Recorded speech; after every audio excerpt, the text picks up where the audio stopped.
How to fix USB ports not working in Windows 10 or 11. Let's get started. At the bottom left corner, you can find this search box. Over there, type in Device Manager. Once app appears, click on the option of Open. A new window will open up. Now over here, you're going to find different options. Head towards the option of Universal Serial Bus Controllers. Under that, you're going to find different options. Go ahead and click on this option, USB Root Hub, USB 3.0.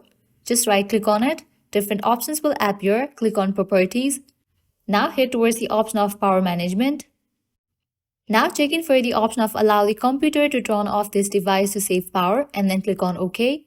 Now you can check whether your problem has been solved or not. If you still encounter this issue, you can apply the next solution. Now go ahead and right click on this option of Intel USB 3.0 Extensible Host Controller and then click on the option of Uninstall Driver and then give a fresh restart to your PC. With that, your problem will be fixed.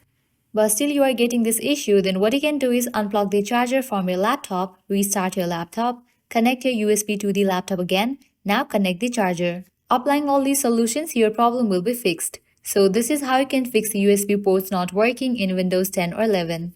If this video was helpful, don't forget to like, share and subscribe to our channel. Thank you.